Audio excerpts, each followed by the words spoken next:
to serve our sovereign motherland. Our flag shall be a symbol that truth and justice reign. In peace or battle honored, and this we count as gain. To hand unto our children a banner without stain. O God of all creation, grant this our one request. Help us to build a nation where no man is oppressed. And so with peace and plenty, Nigeria may be blessed.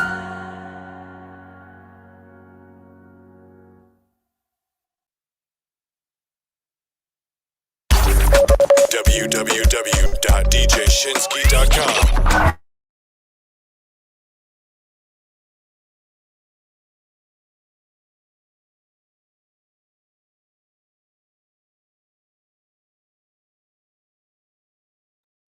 Good evening, everyone. Welcome to today's NLS.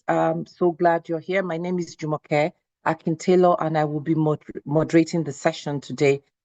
Today is actually a very special session. We apologize that we had to change the topic at the very last minute, and that is because of current events.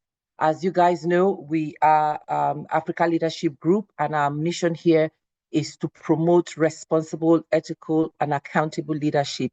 We're interested in the democratic process for Nigeria. We believe that that is the bedrock for getting that Nigeria that we need. And so when the issue around Edo State elections came up, it was something that we couldn't ignore. And we felt that it was important for us to discuss this. As you all know, Edo State election is very close to us in-house, not even just as Edo indigenes, but because of our principle as well. But we want to assure you that ALG remains non-partisan. We are not a political organization. We do respect individuals' rights and viewpoints to choose the party that they of their choice. So I just wanted to lay that context, and we're going to be playing some videos and also speaking to some people to get an objective, balanced view of what really transpired in Edo State. Not just because it's Edo State, but because it is at the center of where we are today as Nigerians and where we are going as Nigerians, what we're looking forward to. There's so much that has happened. There's a lot of allegation of vote buying, of INEC changing the results. Again, these are allegations. There's widespread. We have videos, first-hand accounts of some of the things that transpired in Edo State. So the conversation here is for us to be in the know. What really happened? We as Nigerian citizens, what is our role? What is our responsibility in correcting some of these wrongs for us to really get that Nigeria of our dreams? I'm not going to talk too much. There's a lot that we are going to be discussing, and our principal has decided that he wants to excuse himself from today's conversation. Again, just for us to be more balanced. We are going to keep our conversations very respectful. That's part of who we are. We are responsible, ethical, and accountable leaders. We're going to keep our conversations factual as well. We are not looking to point fingers. We are looking to discuss the facts around our democracy and I would say the alleged attack on our democracy. And so those are some of that's just laying the context. And I'm going to ask Faye to play some videos just for us to get started. And then I'll be calling on some participants to share their views. All right, thank you. Pastor Lou, Faye, have I missed anything?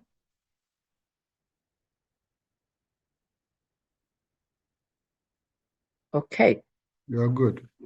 Okay, thank you. Oh, welcome, Pastor Sonny. Faye, can you please play the video?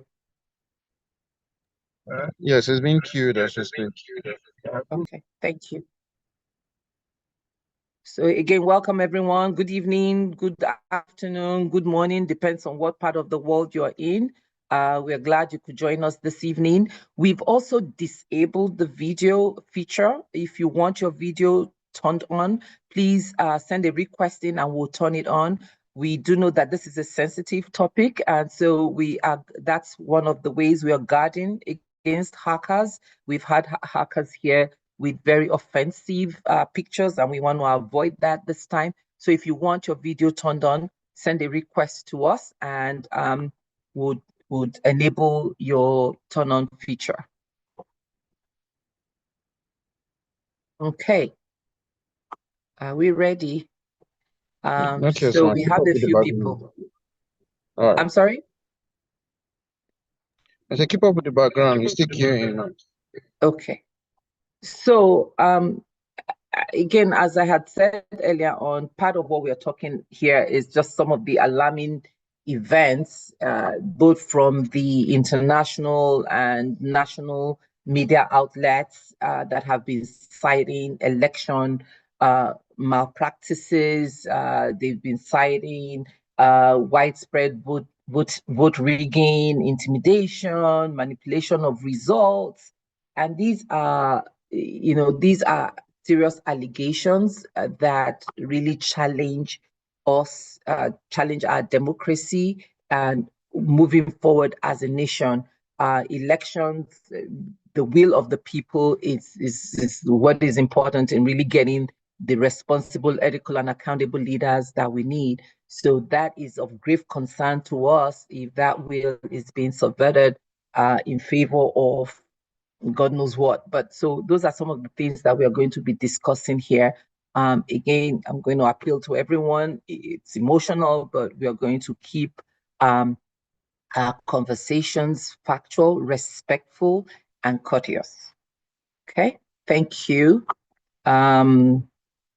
Right now, I think we're still letting people in, and Faye, let me know when you're ready with the video. If not, maybe we can have Pastor Sonny, if you want to chime in while we're waiting for the video to play, we would really appreciate that. Thank you, Jumoke. I think we've often spoken about, and good evening, everyone. Let me start by just welcoming everyone to this platform. Once again, like Jumoke highlighted, it's a platform where we banter ideas and interrogate issues and things that have happened. And so one of the things that we were promoting at the very beginning is the leadership recruitment process. How do we recruit our leaders? Because if we get that process wrong, then whatever happens again thereafter may not necessarily be correct. So once again, the people of Edo State went out to try and recruit a leader to the position of the exalted seat of the governor of the state. And how did that turn out? And the verdict or the jury is out on that. We have heard and seen so many things, and depending on where you sit, you will make a call. But again, we'll not shy away from talking about them because it's not just about Edo State. We're expecting the election in Ondo State to happen in November, and many other elections will happen after this, because we that believe firmly in democracy will have to necessarily follow this path of change. So did we get it right in Edo State? Did INEC get it right? Did the security agencies get it right? What exactly happened if they didn't get it right? How should it have gone? What should have been done? What can we learn from this to make the subsequent one better? I think the video is ready now. So let me just stop, and the conversation is really about everyone on this platform. So Jumoke, over to Faye. I think they can start the video.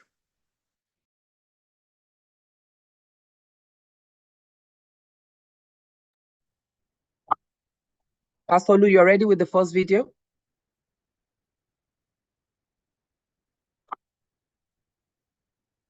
Thank you, Pastor Sunny.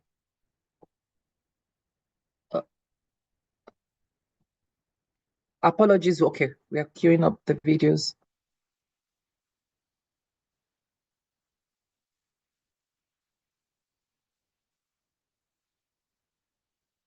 Does this video have a sound, please? And then this is the one that was captured with an alleged INEC official changing the results.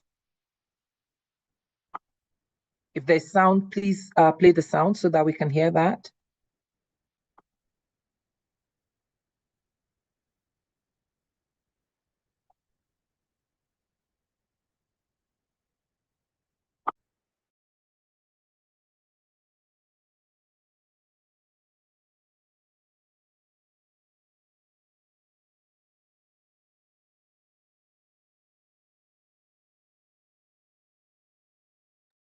Okay, thank you. There's another one. I'm going to, do you have the one with Yega's interview on Arise that talked about what they had seen firsthand and kind of gave an account of the election, the process that they witnessed?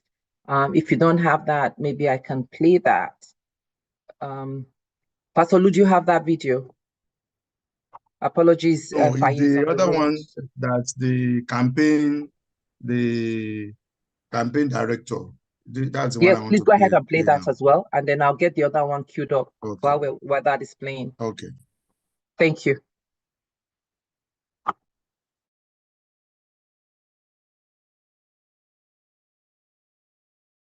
And we're sharing this just again as background of what we're discussing here. Itoha, thank you. I see your hand, and we'll be taking questions later. Thank you. Nothing. That's the point. What will happen? If you kill us, we have to get your hand under the gun. Did you want the situation? What's the situation on ground there? Waiting there. They are taking results. They are collecting results. The youth system. Let me tell you the process of this election. You collect at the ward. Every ward you have a local government where you go and collect. Now, at the local government collation center, because elsewhere Ighodalo had won the whole of Edo South everywhere. What they did, they left and went straight, asked people that they cannot collect at the local government level. Look at the way they've mounted this place like it's a military regime, dictatorship, put police, put soldiers at the end. God is for tricks them to bring their resources to come and collect here. The REC himself is collecting. The collection officers are not collecting nothing. The REC himself is collecting in Nigeria. This is Tinubu's democracy. Without allowing why did they allow us to go through the process of electionary campaign? He would have just appointed the government as president. His power is next to God. I want to turn our state to APC state where there's leadership everywhere. And that is not Lagos. Yeah, it's not APC state. Was this country this bad? It was not that was leading question to the last. Now the people cannot even eat. We think they're going to Lagos. We brought a result and said we cannot put it in. We should go back. I want them to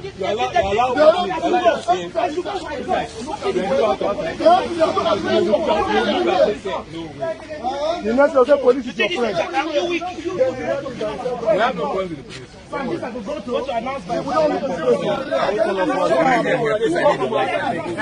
We did elections. Edo citizens voted today. After the voting, results were counted and collected at the wards. Of the 18 local governments, Aswe had won over 15. What they did, Oshomola using them, the man who became to be a labor person, who through labor became governor, think that they had fought through struggles, stayed back in Edo North. They did not vote in Edo North. They were operating in all the places, Esako West, Esako East, part of everything. Even in my local government, we were able to operate in some places. Now, they have no way of getting people to stop, to seize the votes. The next thing they did, they left, took the people from our collation centers, which is the local government collation centers, and they brought them here. The REC himself locked all PDP agents outside, and with only the APC agents, the REC is changing the results. So why did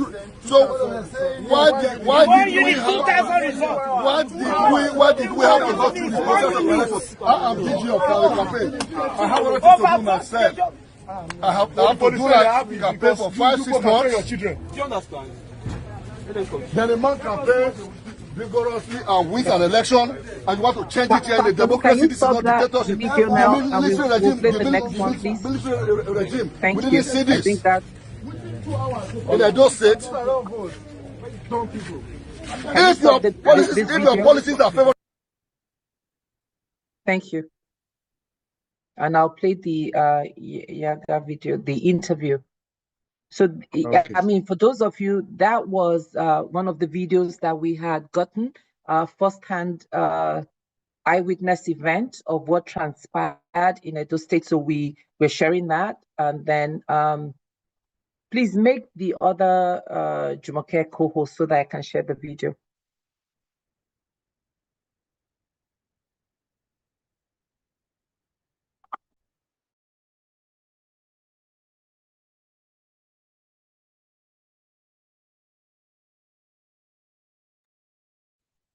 Pastor Lu, please make the other Jumoke co-host. Done. Okay, thank you. All right, and I will share that video. Okay.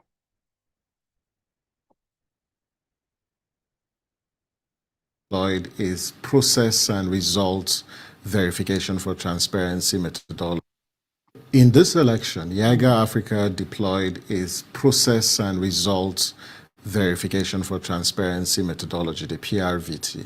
And what the methodology does is we look at a random sample of polling units, deploy stationary observers who stay at the polling units, from the commencement to the end of the process.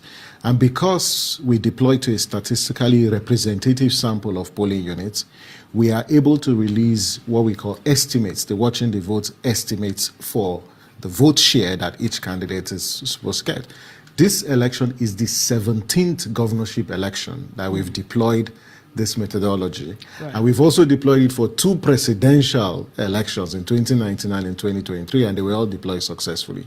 What happened in the Edo election, for instance, we get results from the polling units, those sampled polling units. And because we apply statistical principles and technology, we are able to provide information that represents what happens in other polling units.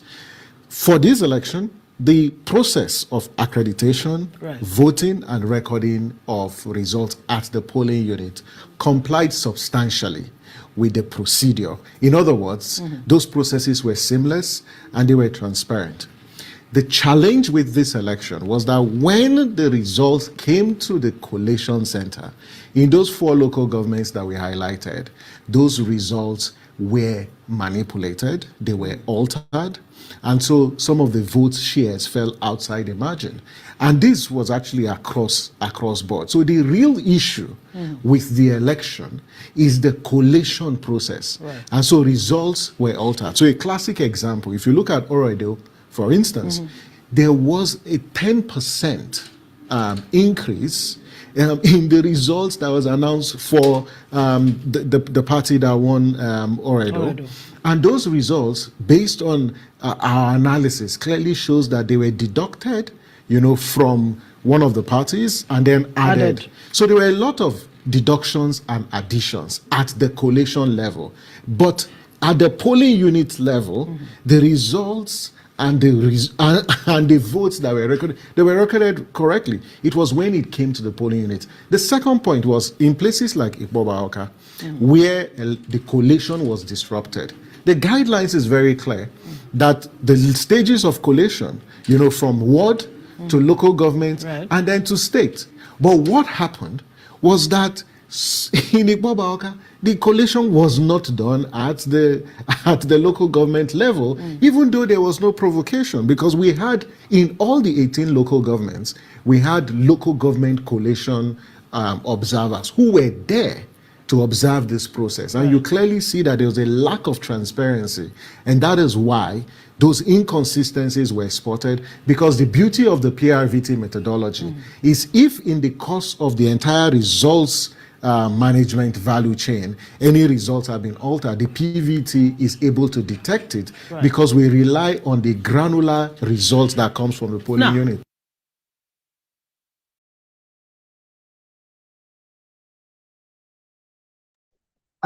Thank you. We also had another video from APC stating that the elections in Edo State was free and fair.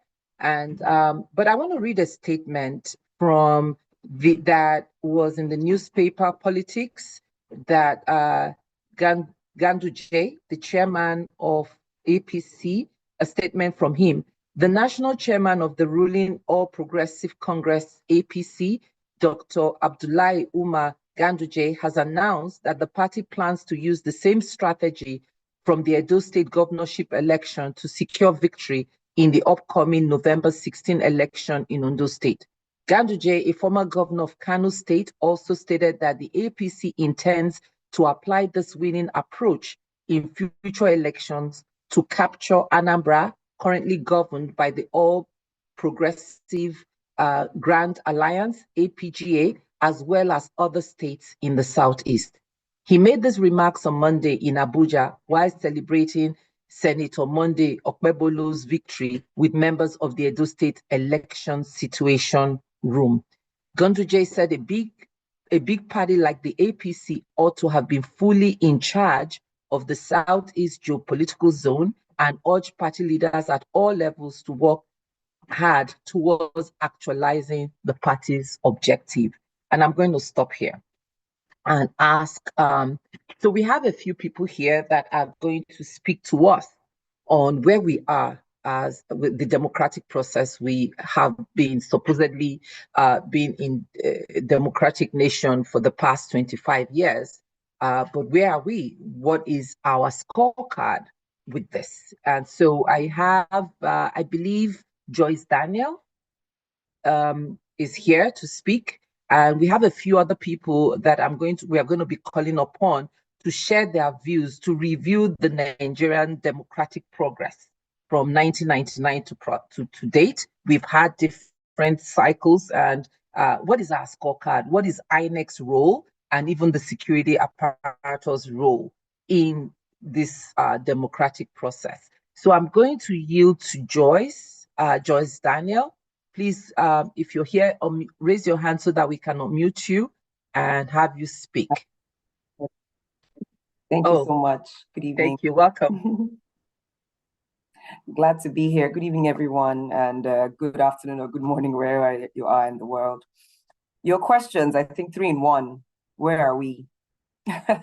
We are here having a conversation about the blatant disregard of democratic procedures in Nigeria as situated in Edo State. So that's exactly where we are. We're in a place where the trust in institutions that are supposed to guide us democratically is not there. The trust is not there because what we expect of these institutions is not what we're receiving. And I'm speaking purely right now from the point of Edo State elections and perhaps the 2023 general elections, which are still debatable as to who won. What was this other question now about? Your question was 3 in 1. INEC's role and the security apparatus in, yeah. But you were in Edo State. I am in Edo State. I am in you are in Edo State, yes. Voted. Yes, I voted. I was very active in my units, in my ward.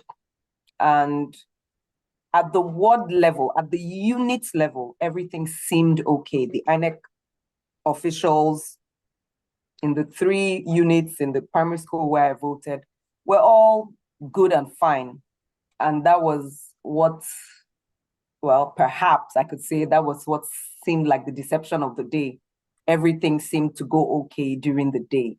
It was when it got late, when it got dark, that things began to change after the results had left the ward, heading to the local government collation center, and then stories began to erupt. So what's INEC's role? INEC is supposed to be unbiased, allow us vote, count the votes, and announce the results. Unfortunately, some elements within INEC, and I also say not everyone, some elements within INEC have been captured. Either I don't want to say what my thinking might be, but they've been captured by who I will call right now the APC, because they were captured to do one thing: make sure the results favored that party. Let me make it very clear, please, that based on all the results we've seen from my local government, my ward, and many others, it was very clear till sometime at night that PDP was in the lead. We were waiting for only a few results to come in. And then by the time the announcements began later, numbers and figures had begun to change. The security apparatus that's supposed to protect the lives and property of Edo people, and unfortunately, they were also captured. In fact, I dare say they were brought in, just like we saw in the video. Maybe we're not able to see the entire view. At some point, the State Collation Center was barricaded by security officials and allowed only the APC state chairman, APC party agents, and some other APC members to go into that center. The PDP members and other party members were not allowed on that day. It was to protect the interests of the ruling party, which is not supposed to be the case. Our prayer, our desire is that this misbehavior will cease. But right now, the question is, where are we? This is a go to the microphone. Thank you very much. I think there was a comment that there was some breaking on your end. So maybe you may want to jig your network a little bit. But I have one question. I know it was also said about the turnout, the election, the turnout of the voters and vote buying. Can you speak on that in terms of eyewitness account of some of that? I'm glad to. I turned my video off, just hoping it will help the bandwidth. We can hear you. Yes, there's no breakage now. Thank you. Okay, thank you. From what I saw, yes, there was low voter turnout, mostly in the urban areas. In the rural area where I'm located, maybe it's slightly better than it was in most urban areas because of different factors. Number one, in the rural areas, there's not much activity going on. So anything to make the people come out of their homes is welcome, whether it's a funeral, a marriage ceremony, or an election. They're happier to show up than those people in the urban areas who are more concerned about safety and who tend to have more voter apathy. So generally, as I have come to understand with most elections, we have a little less than 30% of those who have registered to vote come out on election day. And that's about what we saw in Edo State. And it was pretty peaceful until the results began to change later in the day. Why would a lot of people not come out even after registering and picking up their voter cards? Yeah, number one would be concerns about security and safety. People will always be afraid of what it is they are not able to control. And as with anything else, bad news sells faster. If there are 4,000 plus polling units and there is some uproar in only one polling unit, guess what? That is the one polling unit that will be carried in all the news platforms. And that's what people will think all polling units are about. So we've seen those kind of reportage in the past. And so generally, a lot of people are afraid to come out on election day. Of course, there were also reports leading up to the election day in Edo State where some particular members of the APC had begun to take on certain streets and warning people to, stay, either you vote APC or you stay at home. So yes, it increased the fear that people had. That's what I can say too about voter turnout. In terms of those who came out to vote, the incidences were minimal to none, if you ask my personal opinion. Thank you. Thank you. I did hear that generally the elections were peaceful, considering past elections in Edo State. So before I let you go, we understand the problems and you're close to it. You're close to it. Yes. What would your recommendations be on the way forward? Because we talk about the problems, but what are some of the resolutions? What are some of the tangible actions that we can take to make sure that our democracy does not die? Oh, tangible actions. It's tough. It's tough because the trust is lacking.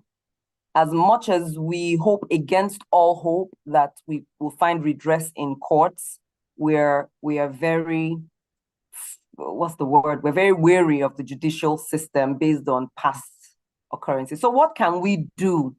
We continue to speak out. We continue to show up. It is when we completely surrender and say we are defeated, that is when we are indeed defeated.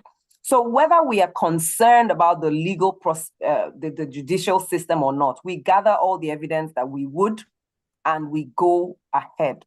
What can people do? People can continue to speak for truth and not cower.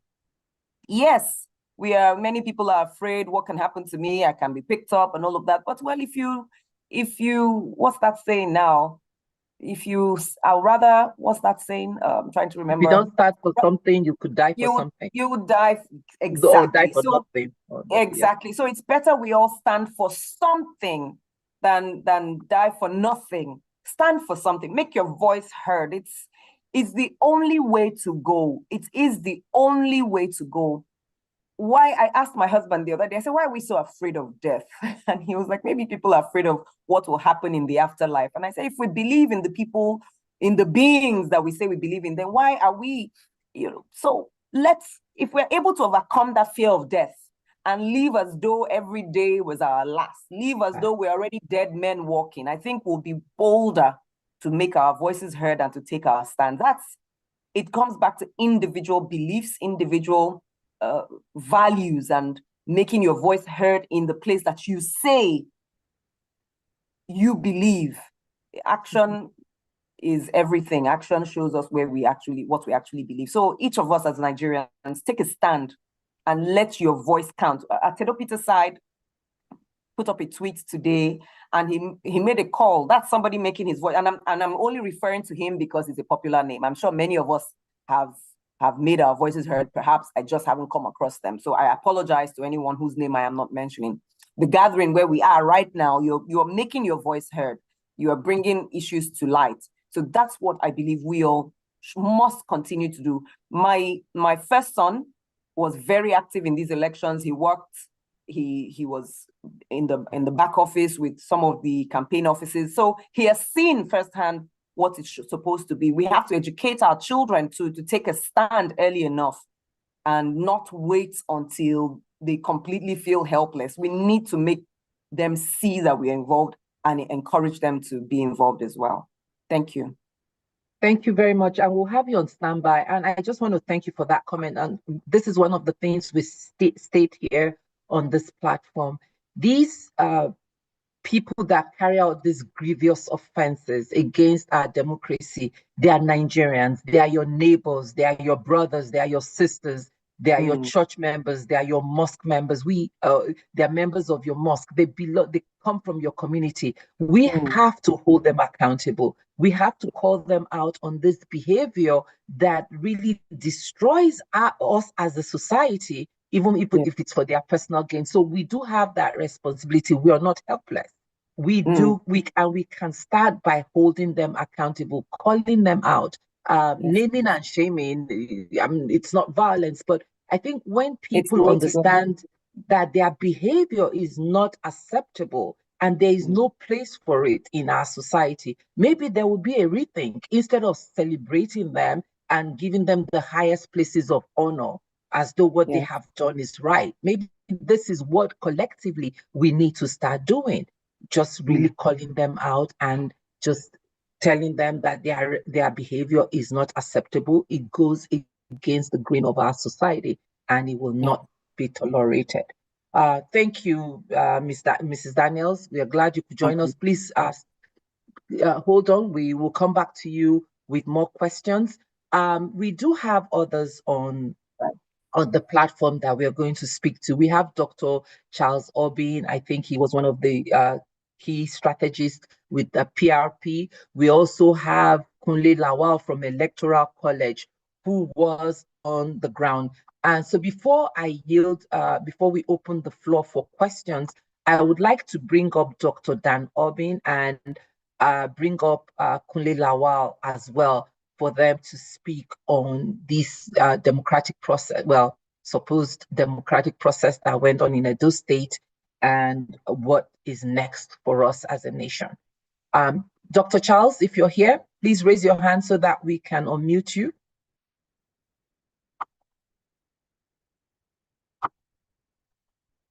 Okay. I've asked you to unmute. Yes, please go ahead, sir. Okay. Thank you, Queen Jay. Well, greetings, everyone. I think that what happened on the 21st of September actually has its roots. It happened before the 21st. I say that because there were a lot of activities that happened before the 21st. Just yesterday, I was talking with a friend of mine. I said, when we talk about credible and fair elections, what do we mean? What template are we looking at? Whose definition of what is credible in the minds of us as Nigerians? Obviously, 21st was essentially an outcome of things that had been done before then. For example, those that follow democratic practices know that in the American context, they have campaigns that take place in stadiums, in basketball stadiums, basketball arenas, not in the open as we do in Nigeria. Similarly, when there is more than one person or there are multiple people contesting for a position, they say, okay, we're going to have a debate. In the context of Edo State, there were multiple debates that were scheduled to have happened before the election date. I can tell you that several of those debates did not happen. They did not take place. Particularly already there were the so-called big three. The big three were PDP, APC, and Labour. But as Madam Jumoke just said, yeah, that is true. The courts are not totally corrupt. Yeah, as she just said, the PRP, the People's Redemption Party, was led by the candidate for the first time in the elections in Edo State. We had a woman contesting for the position of a PRP, of governor, the position of a governor. That woman happens to be one of us from the diaspora, and as many of you probably noticed, we were asking diasporans to contribute donations towards the election, mostly because this individual did not have stolen money. Dr. Charles, can you speak on the process, the electoral process, if you don't mind? That's part of why we're here. Just what happened in Edo State, in the moment, in the now, and that the electoral process, the allegation that the electoral process was truncated. If you don't mind us speaking on that, as opposed to kind of rehashing issues or focusing on what happened in the past. We're kind of taking it from September 21st and that electoral process. Yeah, well, but the electoral process is more than September 21st. It started before then. there was a lot of preparation going on. For example, there was a time that the INEC chairman said the beavers in Edo State were corrupt and they needed to be cleaned.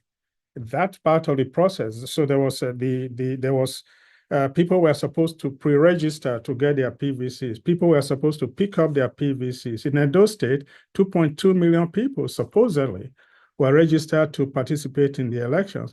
But as all of us noticed, there were less than 600,000 people, less than 40% of that population actually participated in the election. And so a lot of things were wrong with that process. For example, people were posting all kinds of results outside the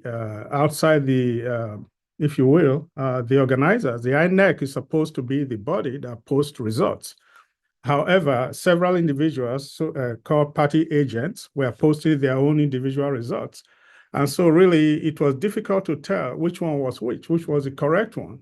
There were videos that were, there were videos that were online that supposedly some were from the 2023 elections, but people were duplicating them out there.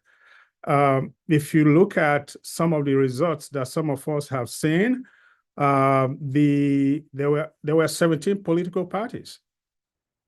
3 got the APC was allocated. I say allocated here because it's hard to tell now which is which. The APC was allocated 291,000 votes. PDP was allocated 244,000 votes. And Labour, I think Labour was allocated about 12-point-something thousand votes. And the rest, the other 14 parties were allocated 8,000 votes.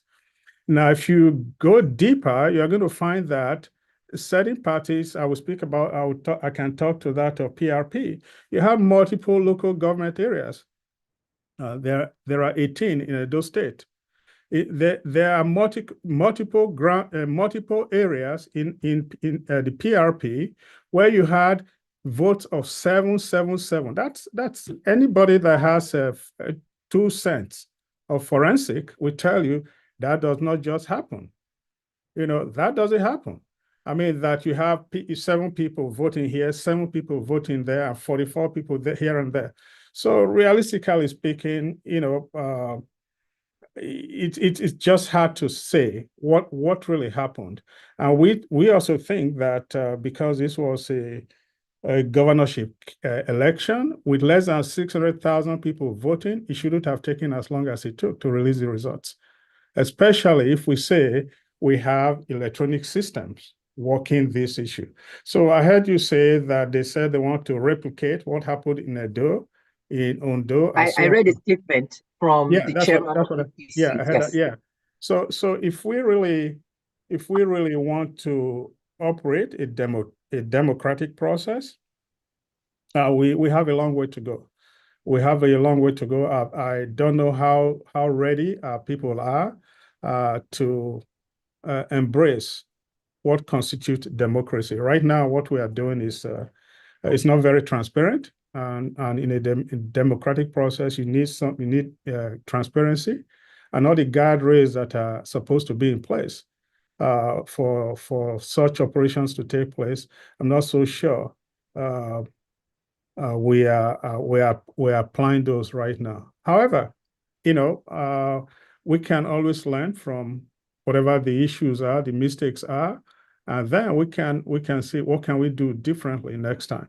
Many of us believe you cannot throw out the baby with the bathwater. You just have to continue to improve and see how you can do better next time.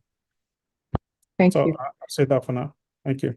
Thank you very much. I appreciate your comments. And I also just want to shout out to Patience Keys as a woman stepping out into this terrain.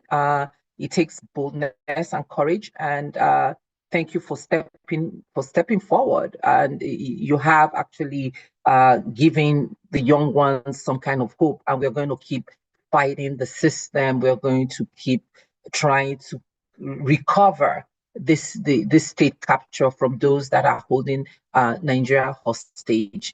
And I like your comments. It's not lost. We are not all. It's not over. We'll keep fighting. And You mentioned that there were about 600,000 out of the 2-point-something million people that registered to vote. So it is in our hands to make those changes as well.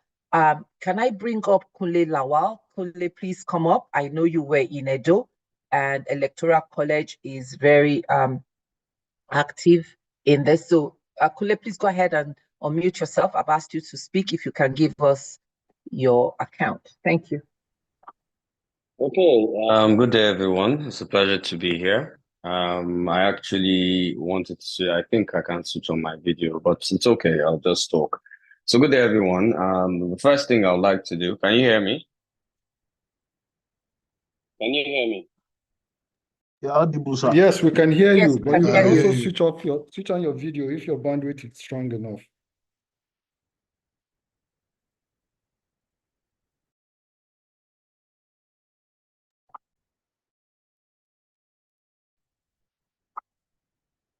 Kunle, you're muted. You muted yourself.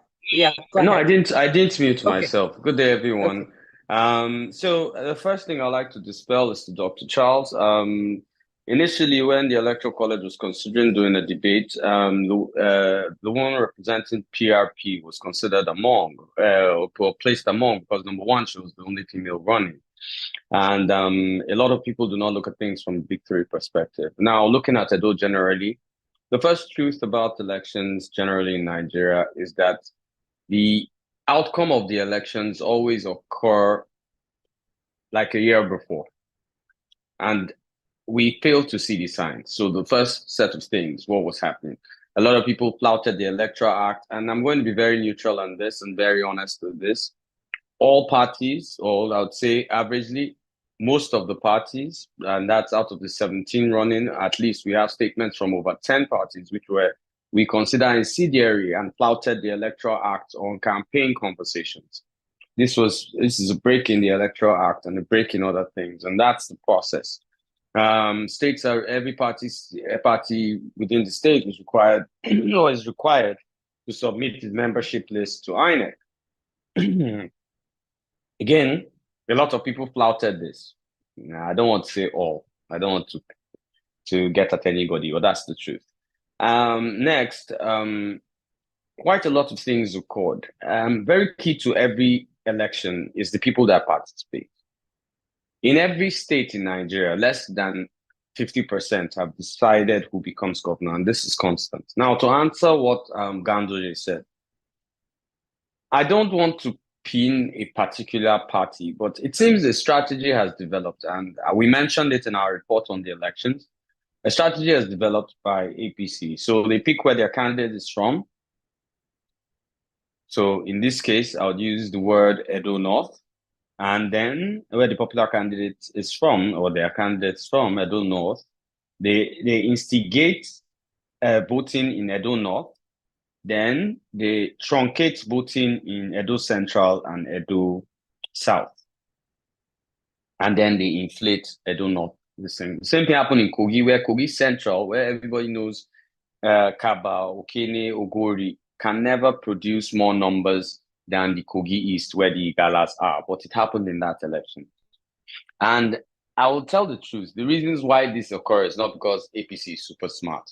The reasons why this occurs are because we do not come out for elections, full stop. Elections can only be rigged. And in my time monitoring elections and working across elections in Nigeria, the only time you can rig elections in Nigeria is when people do not participate. That is when you have the chance to alter results, like Joyce was saying, in collation centers and etc. I noticed this in 2019 when I ran for office. It's the same MO, it's the same thing. And it's not one party that does it. Everybody, let me put it properly. Everybody rigs now who then catch now MBT or now who rig pass win election. Let me put it best. And this is not because I've worked in monitoring across elections, presidential, gubernatorial, and I've seen the same thing. No party in Nigeria can clearly stand and say they're not guilty of this, especially the big three. And if everybody is thinking the so-called Labour Party is a saint party, I'm not trying to paint all black, but what I'm trying to make clear here is everybody is guilty of this offense. Every party is guilty of this offense. And this is a continuous round haul. So we cannot say we want great elections, because the candidate we supported lost, or because the candidate we're behind lost. The truth is, even when the candidate wins, in most cases, or where we feel the person won, example Abia, where we feel Labour Party won, there was rigging by Labour Party. That's the truth. So don't truncate and say APC is guilty of something. Yes, they have federal might, so it's a little easier for them to do it a little bit. I will be honest with that. But like I've said, now who rig pass? Sorry, no be who rig. Now who rig pass in election. That's the simplest way to put it. And that has been the simple situation. Now, as for followership is beautiful. They love criticizing, complaining about things, mortgaging their exact responsibilities. But let me tell you where followers miss it. An election is not decided on the day you vote. An election is decided in a political party primaries. Now, if the people of Edo State thought the primaries of the APC was important, and they were members of the APC, I don't think someone of the caliber, and this is no disrespect to the present governor of Edo, I'm just saying I don't think somebody like him would have emerged as the candidate of the party. And as long as we miss this critical value, this critical thing, we are not going anywhere to our democracy. I need to say this again. If we miss, as followers, participation in party primaries, it means that any Jack, Jill, Haruna, Neka, and Bosse can become anything. That is where we alter and make the greatest mistakes. Thank you very much. I'm open for Thank you questions. very much. Thank you for the recommendation. It starts at the party. I appreciate that. Pastor Lou, we have another video queued up, and then we're going to open it up for questions. I see some hands up. Please go ahead, sir.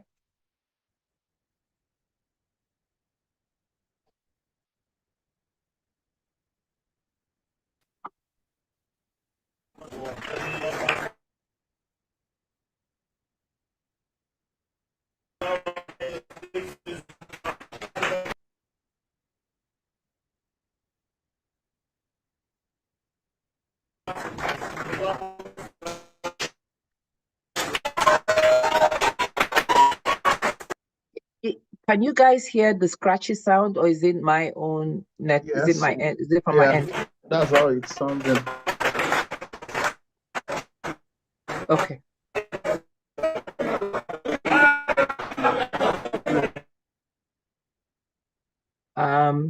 So I believe we're having challenges sharing that. In fact, Pastor Lu may have even dropped off. So it's network issues. So we're going to open. I see a few hands up, and we'll start taking those. Again, please keep your comments very brief and to the point.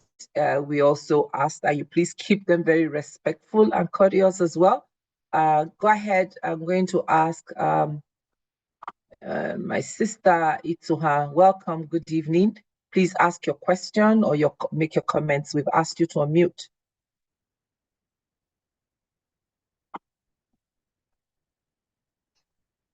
Ituha, please go ahead and unmute. Okay. Hello. Good evening, yes, we everybody. Can hear you. And good day to everybody, wherever you all are. Just a quick comment. I'm not going to go into, I'm sure what all of us know about, the rigging of elections. Many of us, I'm not in Edo State. I am an Edo Benin woman proper. I'm not in Edo State at the moment, but it was almost like a foregone conclusion that this would be the outcome. I had a lot of ears on the ground, a lot of people, and we all knew where the outcome ought to have been. Yes, all the parties do it. That goes without saying, I think. But I think one of the things moving forward, I think one of the things that we should concentrate on doing as a people, as a nation, is to create more sensitization, because we all know that people are corrupt. We all know we all do, and many of us are participants.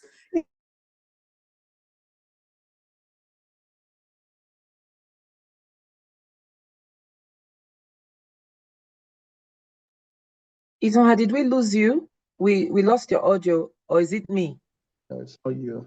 We can't hear her anymore. Okay. All right. Hello, can you hear me? Now we can hear you. Yes. Oh, I'm so sorry. Yeah, we need okay. to have a lot of public notification and sensitization. I think we just have to constantly be at it.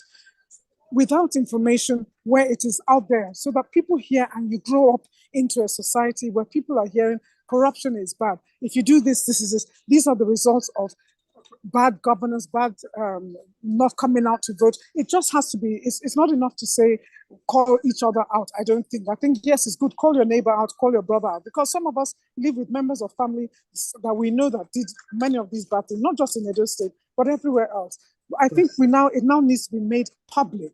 So you have, if we go on the radio, you have posters, it's going to cost money, but it's something that we're doing for the future, starting now, starting at the schools. Because if you remember, I'm sure a lot of us know, a lot of things, whether it's to do with aging, whether it's to do with mental health illness, how people become more and more sensitized is because you see these notices around you. You're walking near the bus stop and you see something there, and it begins to get you thinking. So if we start to sensitize in broken English, in whatever language, all the languages, and just keep sending that message out. The message we're giving to our brother and sister in our homes and next door, let us put it out there. So somebody at some point, there's a breaking point where we'll say, I'm not true, or it's true, blah, blah, blah. What is the result of all of us rigging? Nothing happens but rubbish. I'm really, really, really incensed. I feel like saying so much more, but I just want to be respectful because of the platform we are. But we all know the truth. Sorry, that's just my comments. Thank you very much, everybody. Thank you for your comments. And we need to continue to sensitize people. And we all have that responsibility to educate our neighbors, to educate our communities that vote buying, you're selling your future for, like Esau, your birthright for a morsel of bread. And then we all suffer it as a community for the next how many years? Or yeah, thank you for those comments. Can I have Dr. Fagbemi? Go ahead, sir. We've asked you to unmute. Thank you very much. Basically, my contribution is simple. Partisan politics in Nigeria is governed by legal and policy frameworks. Unfortunately, with a series of canvassing for electoral reforms, many stakeholders failed to follow these reforms that have taken place. Interestingly, a number of things changed for which partisan political actors needed to adjust accordingly, but unfortunately, they have not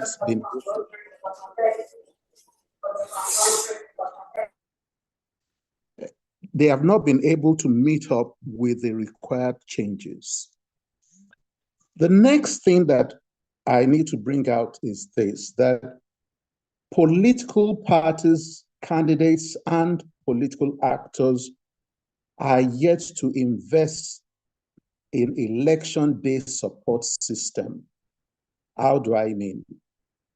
Party agents at the polling units, at the ward level, and then at the local government level, during coordination of collation at those levels, is very instructive that you will understand that what took place in Edo was that there were gaps in terms of the quality of the party agents that were deployed to the polling units. And then there were very weak machinery and frameworks to handle these party agents at that ward level where the collation was going to take place.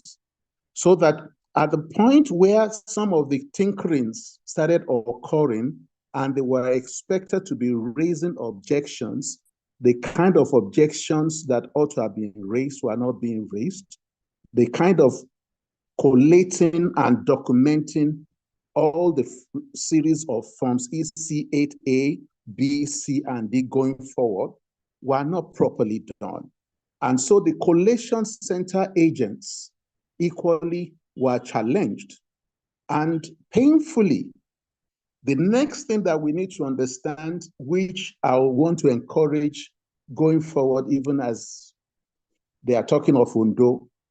All political parties must invest heavily in ensuring that 50% of the party agents at the polling units must be they must exercise some level of commitment to technical details. The coordinators at the ward level, the agents that will participate at the level of the collation centers must be actively trained and nuanced in all the legal and policy frameworks governing the process. That's the only way we will overcome these challenges that we are talking about. Because ideally, some of the things that we are now dealing with could have been stopped.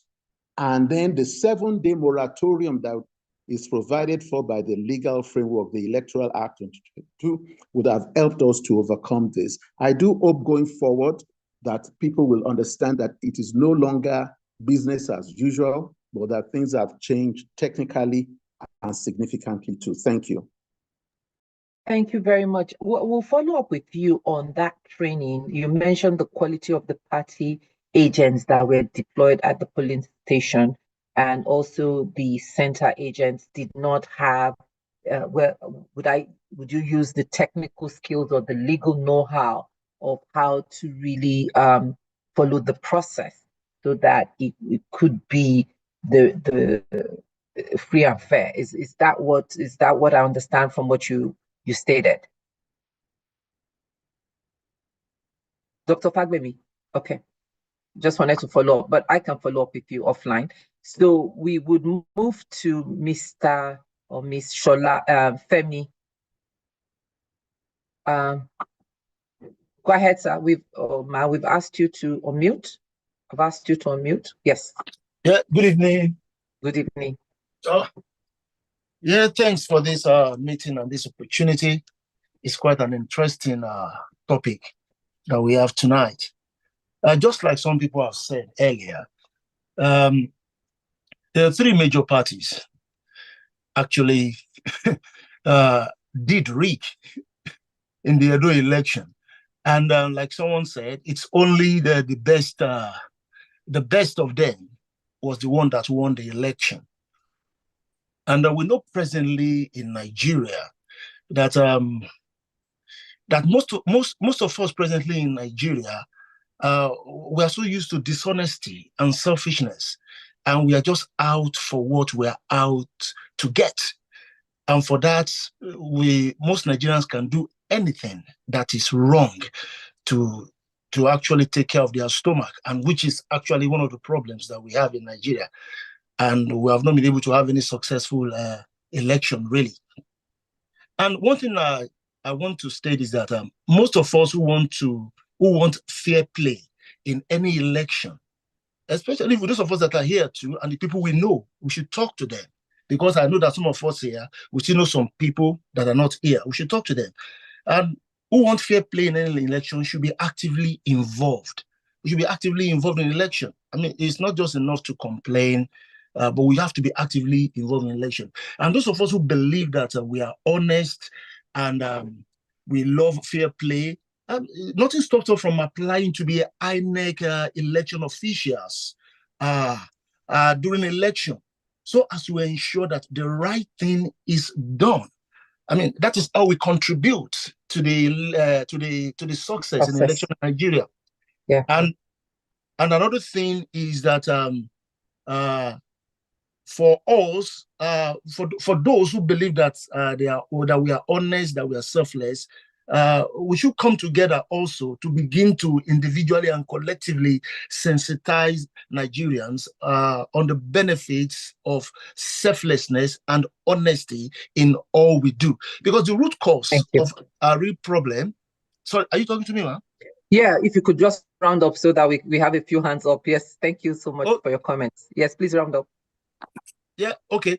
So what I'm saying is that we cannot depend on the ruling party to give us a true election result if our candidates, or if our parties do not have, like someone said, do not have competent and adequately trained polling agents in all the polling units. It's very important. Thank you. Thank you very much.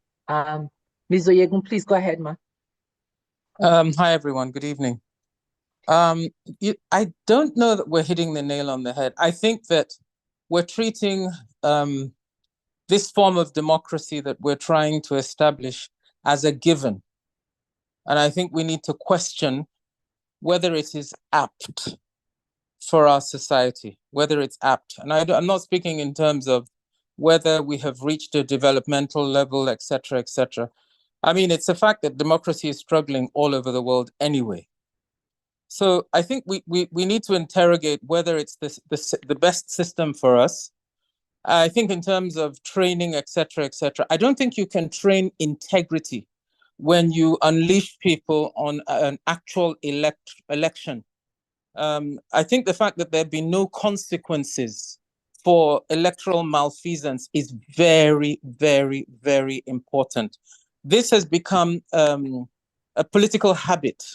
Rigging, misbehavior, voter intimidation, it's gone unpunished, election after election after election, to the point where if you look at voter turnout and the plummeting figures, people are cynical. They've moved on. They just leave it to the politicians and their shenanigans, and they just think, what the hell? It's not my business. You know, people have lost faith in this system that we are trying to, I don't know that you could even say entrench, impose on our society. If you held a referendum today and asked people whether they believe in this system, whether they think it's the best system for the country, et cetera, maybe 10 basic questions, I think it would be a wake-up call. I think the responses of a poll like that would be a wake-up call for all of us. I mean, this is a game of politicians. You know, we speak of a Game of Thrones. This basically is a jolly old game of politicians. And the so-called electorate is mere fodder. There are no consequences for bad behavior. And I think that's a big problem. Yeah, thank you. Thank you very much for those comments. And particularly, is this system really, does this work for who we are as a nation or as a people? Thank you. Go ahead, Auntie Yemisi. Welcome back. Good to see you. Jumoke, very, very, very good to see you too. Looking at as rested as I feel.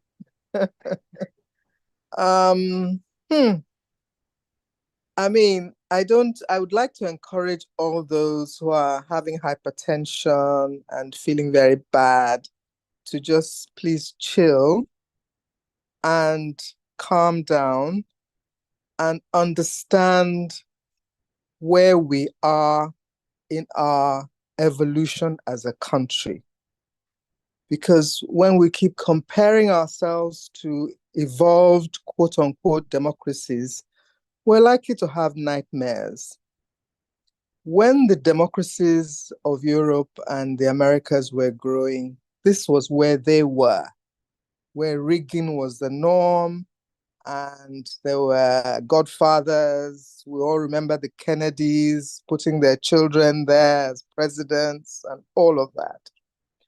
So it's important for us to be able to be rational and logical about how we process, because we who are talking in this platform are supposed to be the creme de la creme. We've been everywhere. We understand where the world is. We have a lot of knowledge about geopolitics and all that. And we're in a country where a huge percentage of the populace is poor, uneducated, unskilled, has none of the information we have, and don't, as the last speaker said, have no idea what this democracy is something you guys are talking about, because they come from cultures where it is not the norm. So having had the experience of running for election myself, I feel very sorry for Aswe and Olumide.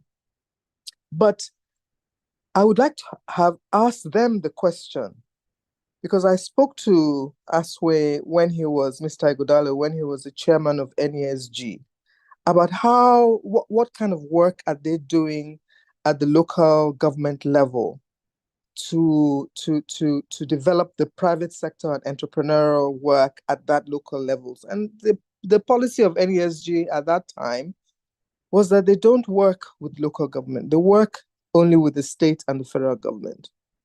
And I would also like to pose the question to Mr. Apata when he was the president of the NBA about, if he was clear-eyed enough about what is happening in the political process in Nigeria and what he did as the NBA president to make the changes that would have made it easier for him to run in the election that he ran in. So taking it back to what we do next, let us all understand that we live in a country that has a huge deficit in human capital development and huge lack of understanding of their own position, their own power, their own capacity to make the changes that needs to be made for their benefit. And unless we concentrate on the education, not just political education, people who are educated will take the right political decisions. So all of us, I think, must begin to think of either personally in our organizations and in our workplaces, in our communities, in our local governments, in our spheres of influence, in our clubs, whether you're a club member, Island Club, and all those metropolitan clubs, all those elite clubs, what we need to do as the elites of this country to really engage with our brothers and sisters on the ground floor, who are the ones that are truly deprived, who are the ones who vote. The millions of them are the ones who are at the polling units, rain or shine, and they are poor, deprived, unskilled, uneducated. What else do we expect from such a process? So that is my small 2 cents that let's all contribute to developing our people. The deprivation is not ours. Whoever rules in Edo State or wherever state is not likely to affect the elites. The elites will get by. The educated will get by. It's the poor people. So let us all concentrate on building the capacity of the people at the community, local government, and at that level. The skills they need. I'm not talking of political awareness. For me, that's a waste of time. Let's equip them to have a standard of living that will give them the capacity to resist 10,000 naira, 20,000 naira at election day. Thank you very much. Thank you very much, Mark. Welcome back. Being with for having Pastor Funke, please go ahead. We've asked you to unmute, and then we'll start to round up shortly. Yes, go ahead, ma'am. Okay. Good evening, everybody. Thank you for this opportunity. First of all, I'm going to ask a rhetorical question, and is that did all the parties really rig? I'm finding it almost an insult, but let's leave that. I'm going to quote Oshiomhole, I have to mention, because he said all people rig, and is the rigger the best of all that wins. I'm going to actually move away from that point. I know I have a lot of respect for at least two people that ran for that election. And I see a knockhead syndrome that is about to emerge.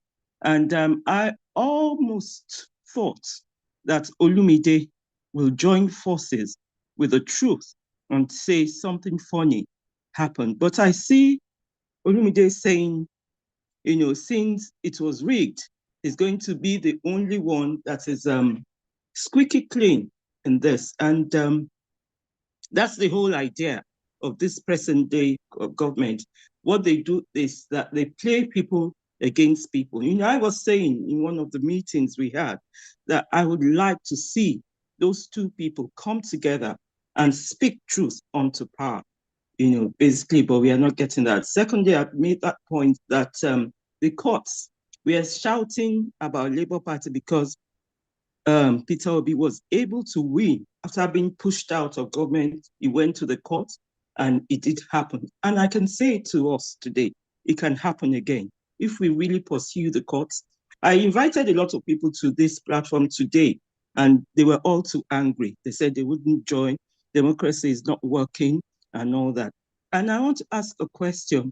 When was Nigeria birthed? Was Britain birthed before Nigeria? There's a quotation from the scripture. It said, look to the ants and learn. They have no head, they have no government, yet they are organized. That means we had organization before democracy was inflicted on us. And I remember a very literate woman, and I'm going to conclude with that. Over the years that we used to come, and whenever my granddad would say, okay, Mama Abiba, how do we do it? He'll say, Efidami. And when she says Efidami, let me tell you, all of Lagos Island, all of the market forces, they will throw themselves behind it. She didn't go to any school. And she has birthed to us a politician that is doing all sorts. But really, it's not about literacy. It's about the readiness and the vision for a greater governance. And we can do it our way. I've been saying it. All these adopted, inflicted forms of governance is not working in Africa. But that's a debate for another day. Thank you. Thank you very much. Appreciate your comments. Good evening, Professor Grange. Please go ahead with your question, Mark, or comment. Yes, thank you. Thank you very much. My comments are to follow first Mr. Dr. Charles. He's now a doctor. Because I was on the same platform with him. And that platform, the diaspora platform, supported Patience Key. Now, the aspects that I would like to take up are, first of all, why do parties rig? And which parties can rig? It happens that the party of Patience Key could not rig because rigging has financial implications. To rig, they will need to bribe a lot of people. And that party, the PRP party, just did not have that financial strength. And by the same token, because they are quite low financially, they were also expecting their candidate to be the one to raise all the funds. I don't know whether this is correct for all the parties, but certainly the smaller parties depend on their candidates to raise the funds. Now, we, the small group in diaspora that chose to support PNK, did so because we found her to be eligible, credible, forward-looking, visionary, and determined to run her race cleanly. Because we said, look, we are not going to support you to go and do exactly the same thing as other parties, other people are doing. It just doesn't make sense for us. So our own method. Can we bring it back to Edo democracy and what transpired, and really appreciate that? And also for clarification, this rigging is allegations, right? It is alleged. So that's part of what we've been saying. There's a lot of comments out there. So I just wanted to put the clarification that it is alleged. Yes, ma'am. Yes. Patience Key ran her race in Edo, and we were sort of supporting her with raising funds. And, you know, we can vouch for her that there was no rigging with her party. And the reason I'm bringing this up is I want you to see what the outcomes of no rigging. What are the outcomes of no rigging? Although I don't think that it is no rigging alone that is responsible for her outcome, because the party also may not have played a role, their own role properly in sponsoring agents to be at the polling booths. But anyway, she got a few votes. There was no rigging.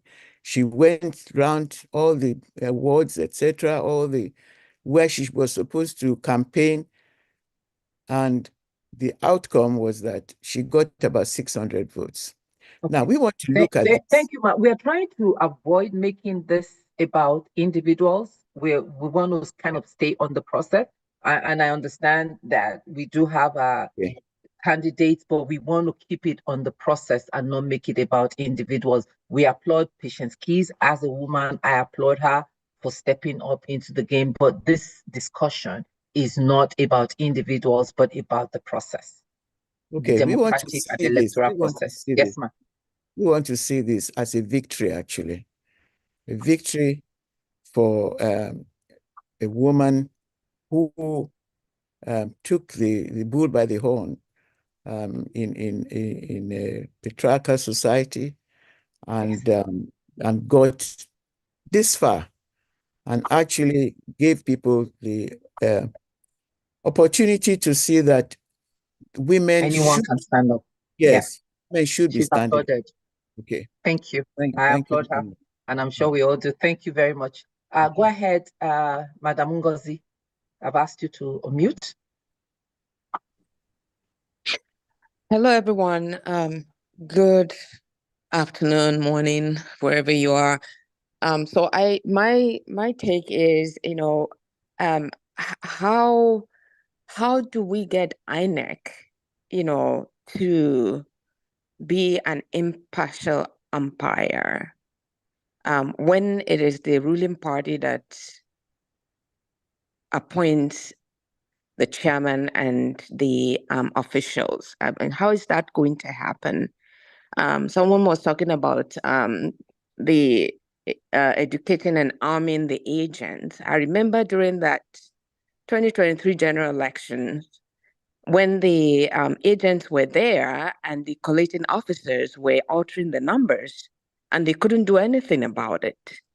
And they reported to their parties. And I remember when the INEC chairman was announcing the results, some of the agents were protesting.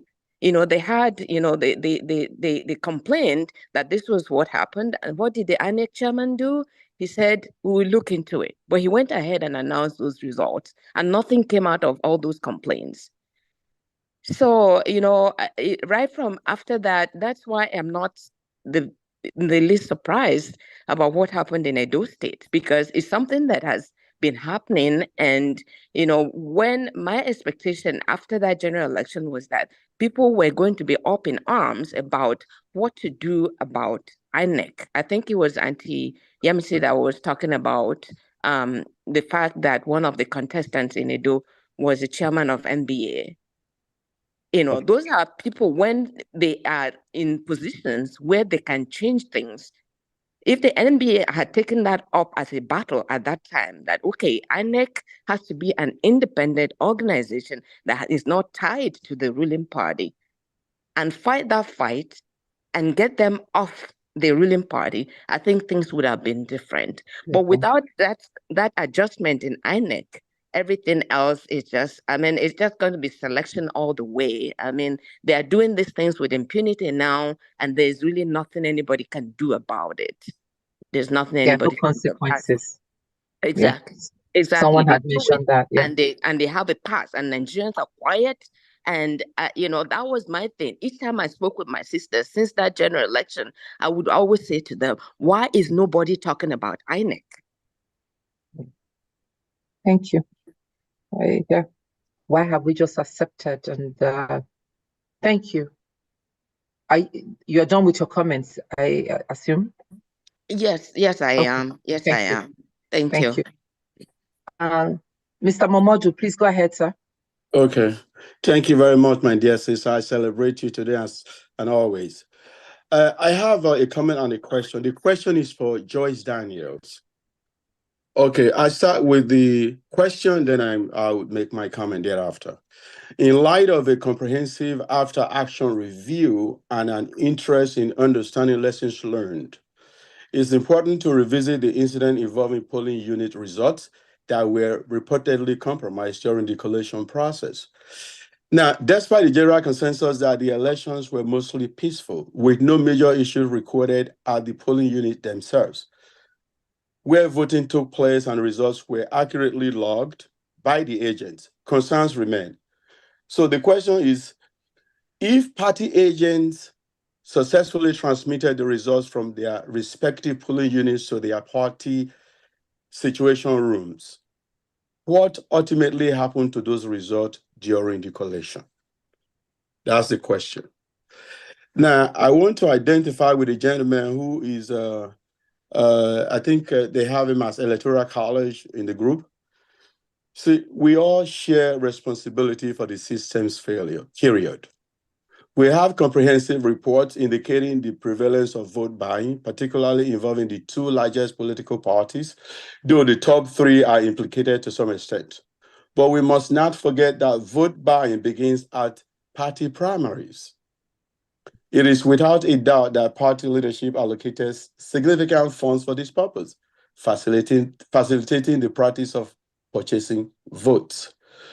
So, in my opinion, I think if we as a society do not commit to adhering to due process, our elections will continue to be futile endeavors. I rest. Thank you for the opportunity of my contribution. Thank you very much. So you posed your question to Mrs. Joyce Daniels, correct? Yes, correct. Okay, so we'll bring her up to answer that question.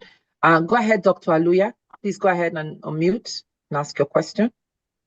Right. So, thank you so much, Sister Jumoke. It's more of a comment rather than a question. And I commend each and every one of you for the very eloquent and sound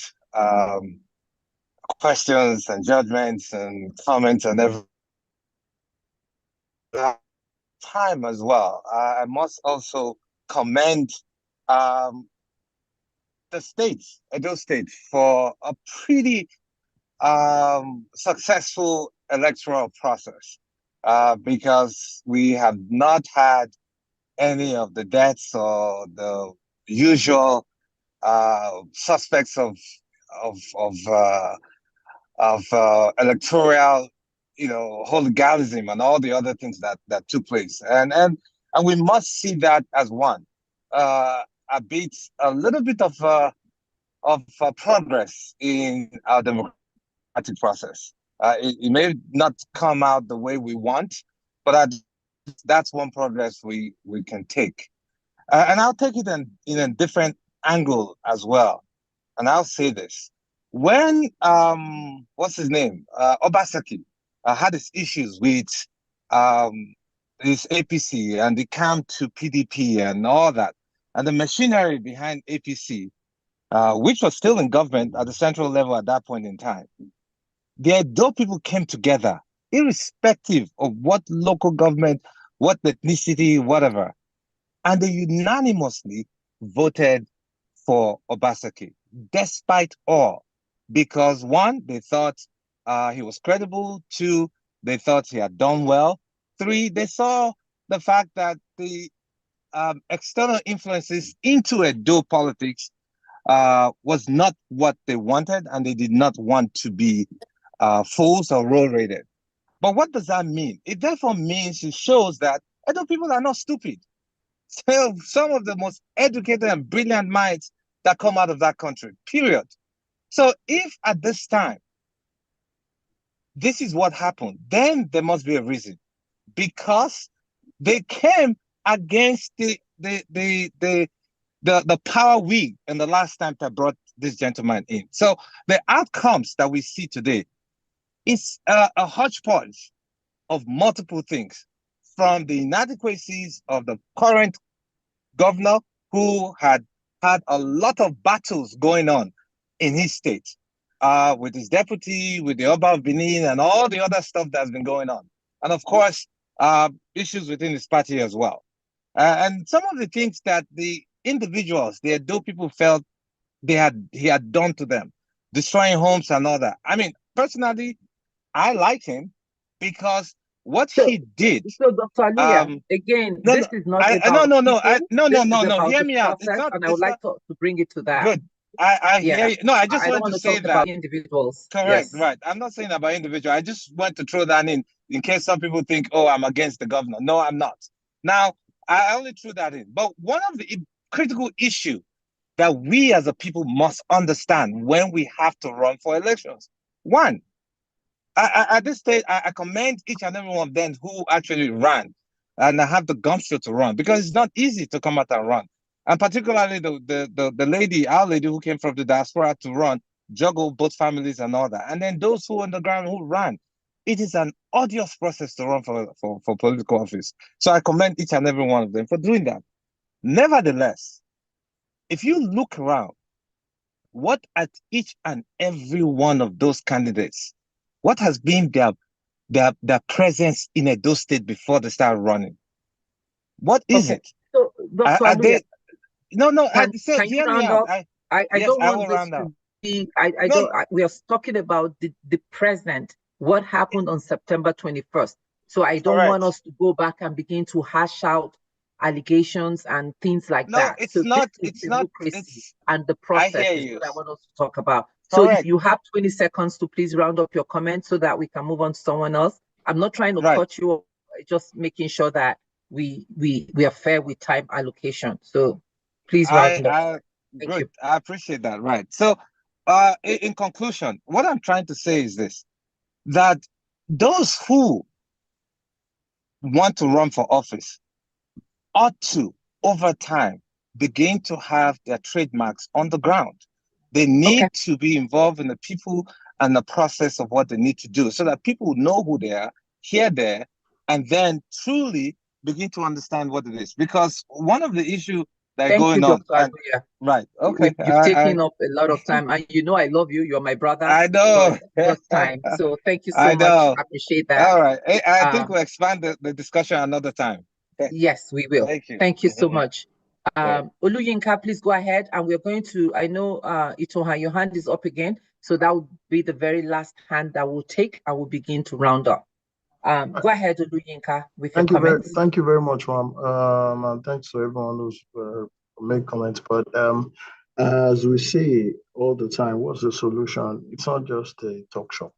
And I think that one of the greatest blessings out of these elections is that we have two prominent lawyers involved, Asue Godalo and Olumide Akpata.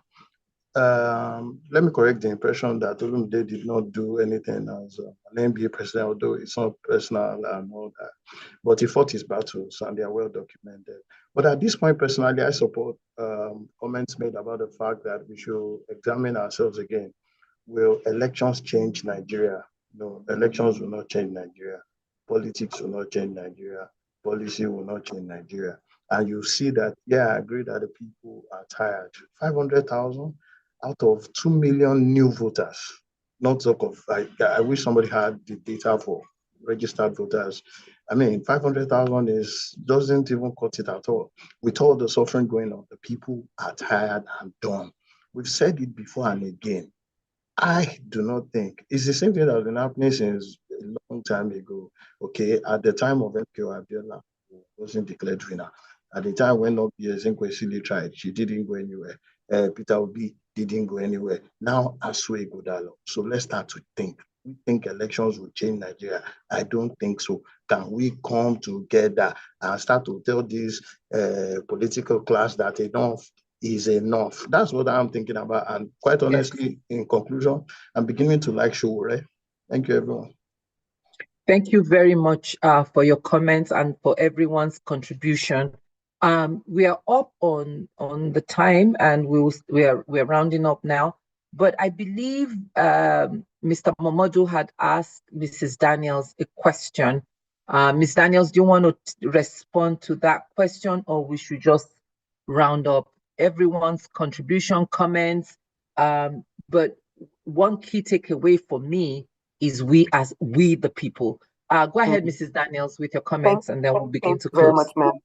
I think his question was about the uploading of the results, if Yes. they were uploaded and when due. No, even till date, not all the results from the units, the polling units, have been uploaded to the IREV. So for some people, they would say there was a challenge with the internet, but I will lean on to something the former president, Jonathan, Goodluck Jonathan, I think he made a comment earlier today or yesterday where he said,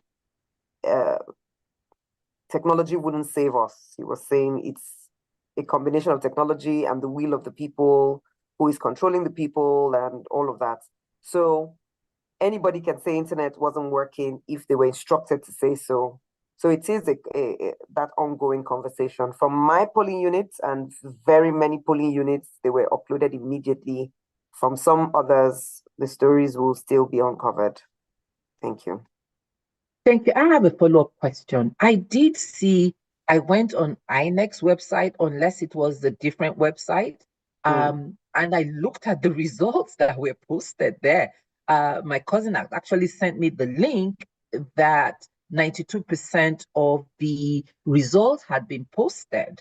And I went on and clicked on every the uploaded results. I mean, someone didn't tell me about that. I actually went on myself to look at that and started to. So, and then about 2 a.m. Nigeria, later, I think it was like 2 a.m. or so, I went back and the results were gone, completely gone.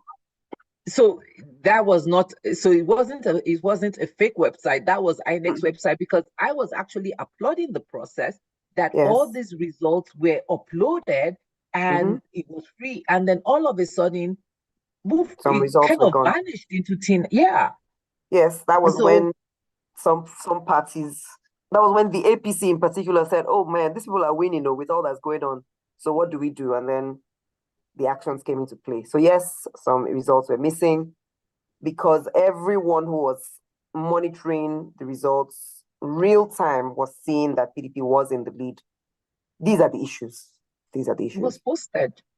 So did INEC come up with any explanation why they uploaded 92% and then all of a sudden everything disappeared from their website? None at all. No explanation whatsoever. Okay.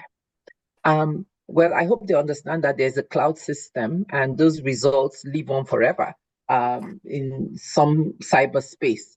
And I think that's part of our challenge because it's real time and we were really hopeful that this would be different. And I don't know that we can lose hope. We can continue to come at the system and make sure that we get the electoral process that works for us, that reflects the will of people. Thank you everyone for joining us. Pastor Sonny, I don't know if you have any comments or closing remarks, and if I can also bring up my team members, Pastor Lou and Pai, if they have any comments before we bring it to a close.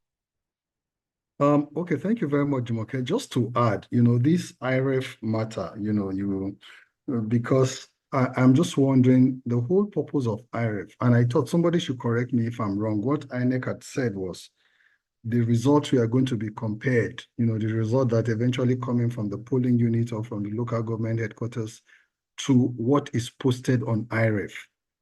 What gave us confidence was that the results, even last year, before they said there was a glitch in the presidential election, in Edo's case, by 4 p.m. on the day of election, by about 6, they had already posted up to 94% of the total result on IREF.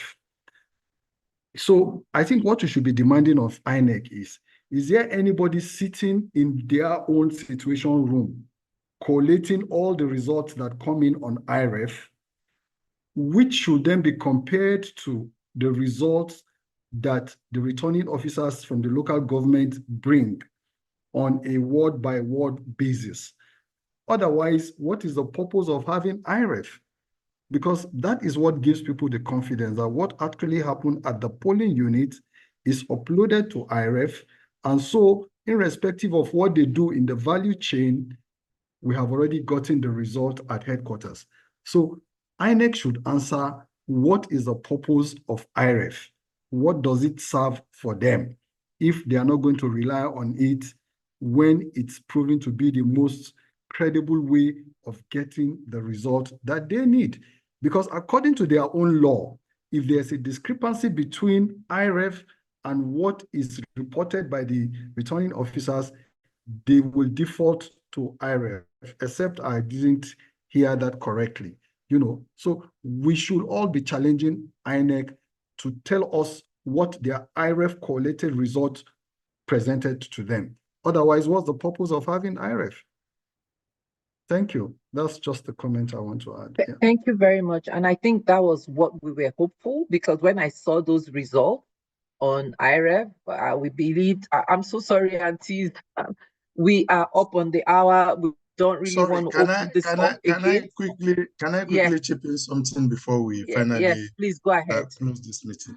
Yes. You see, the act establishing INEC is so nice that if civil society organization, if they are able to follow through and take them up on the act establishing them and the processes involved in conducting an election, it should be a very, very nice thing. Because, one thing about Nigerians is that we are quick to give up on our, let me say, struggle or on our ideals.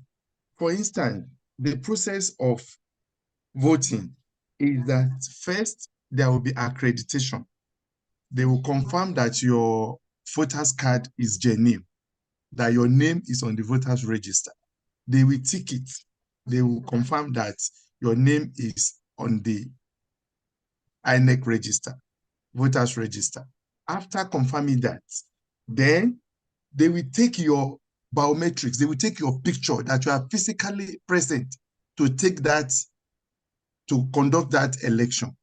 After taking your picture, then they will allocate a ballot paper to you. And the electoral officer will initiate the ballot.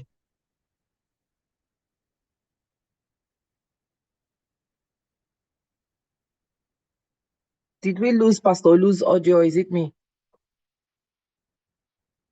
Paper that you can vote and drop your voter's voter card in the box. Now, if we have an agent group of people or a civil society organization that is diligent enough and have the enough resources to follow through with all these things, it's a very simple thing. They will go to each unit, each polling unit, how many people were accredited. They can actually verify the biometrics of each person that voted in that election. They can confirm that in my polling unit, it is 200 people that voted for Party A and 45 people that voted for Party B. They can match the number, the biometric of the people that voted with the number of the people that voted. So, because we don't follow through and most of us don't prepare our cases very well, that is why most time INECs are exempted from all these issues. By the time we follow through and they ensure that whoever was complicit in that process was prosecuted.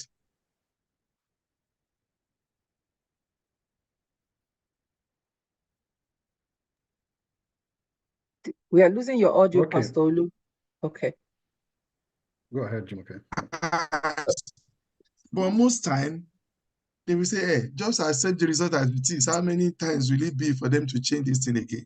So until we stay the course, we follow through and we ensure that whoever was disciplined and giving the right judgment, not only the INEC officer, anybody that did vote by, even the INEC people, they undermine the electorate by not coming at the right. They are supposed to be at the polling unit by 8 a.m. In some polling unit, they were not there until until 10 a.m., 11 a.m. 11. Mhm. Yeah, most of those things, Can I just also say a quick risky final way one? of rigging election. Yes, please. This is very important.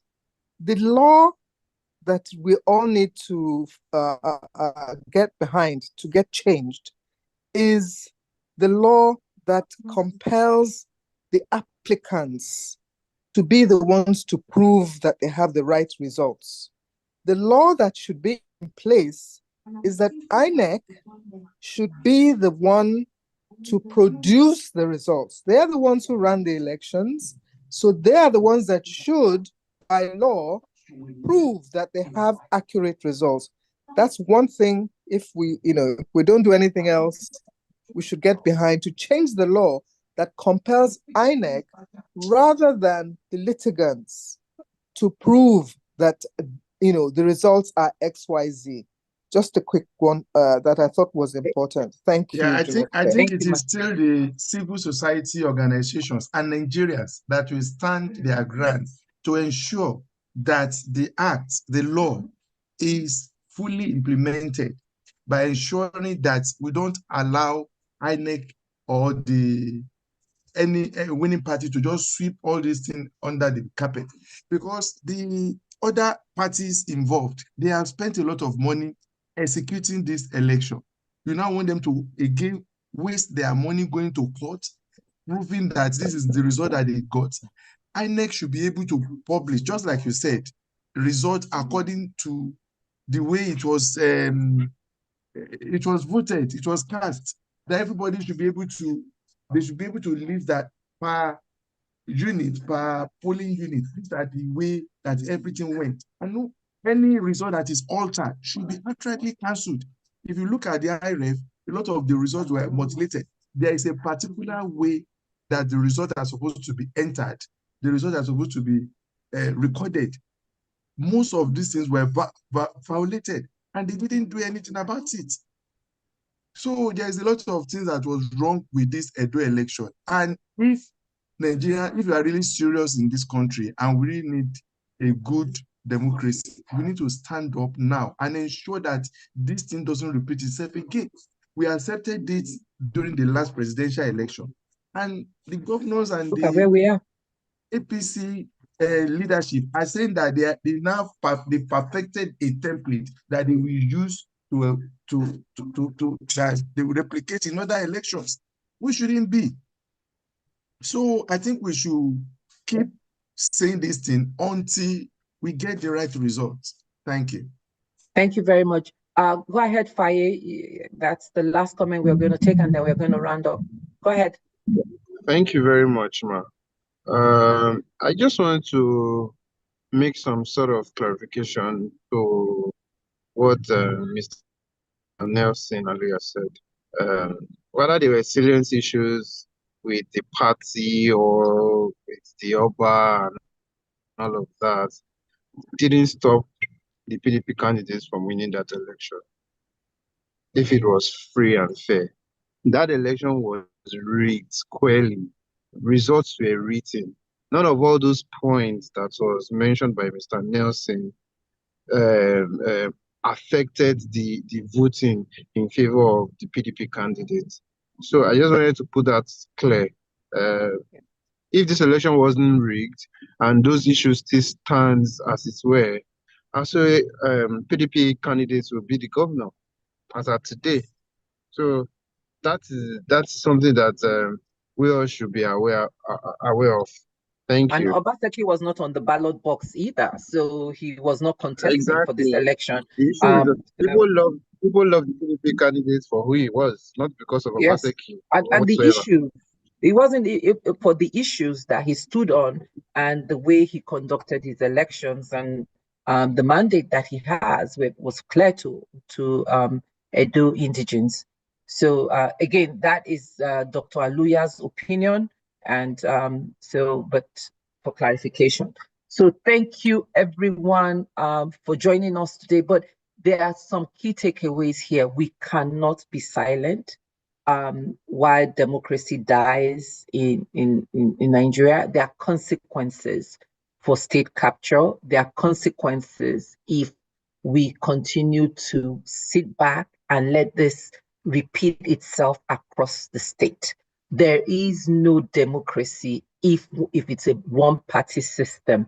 And it's not even a one-party system that is focused on the good of everyone. I'm apolitical. I don't belong to any political party. I belong to the Nigerian class, and we need to speak up for the masses. Like Auntie Yemisi said, whoever is in power, we would eat, but majority of Nigerians will suffer as they are suffering now.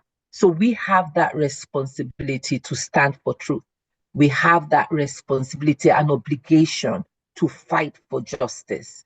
My sister said it so well, Mrs. Daniels. I don't know why we would be afraid of death. My youngest son once told me that, why are we afraid to die? We're going to go see God anyway. So, but we're going to die any which way, whether we want to or we don't. Death is something that we have no control over. And I'm not saying we go through ourselves in danger, but we need to stand up. Enough is enough. For me, if there's anything I've gotten out of this Edo election, I think I've been emboldened and I have gained more courage not to be silent, to speak out, put my head in where I need to, and for us to hold people accountable. We need to get to the point where we are angry, righteous anger, to begin to take actions. I'm not saying revolution, but we need to stand for truth. We need to stand for justice. Otherwise, what is going to become of Nigeria? What is going to become of the future of our children? What is going to happen to Nigeria? We've seen the steady decline of Nigeria. We've seen where we've come from in the past. Well, let me just talk about democracy. Let's talk about the past 10 years or 12 years.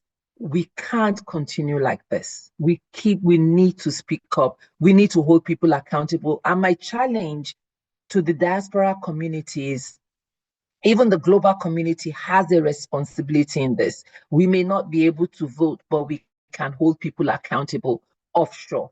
And we need to get our acts together. We need to be selfless. We need to be community-based. We need to look at the communal good, not our own self-serving, not who we desire, but what is good for us as a people. So that is my cry, and that is going to be my own campaign, for us to be fearless and call people out, take the bull by the horn, and do what is right by Nigerians and for all of us. So that is my comment. We invite you to join us at ALG as we continue this fight for responsible, ethical, and accountable leaders, and for that Nigeria that works for all, that Nigeria that is fair, that Nigeria that is just, that Nigeria that respects the will of the people, and the Nigeria that holds perpetrators accountable. We call them out. We call them out in our community. We call them out in our churches. We call them out in our mosques until there is no place for them to hide. We call them out. So thank you everyone for joining us this evening. We are so glad that you could join us. We are here every Thursday, 5 p.m., same time, same Zoom link, a different topic. And we want to appreciate Professor Aloko for the last minute change. Again, we got calls and people wanted to know why we were not talking about Edo election. It is national issue. It's not just Edo issue, it's national issues.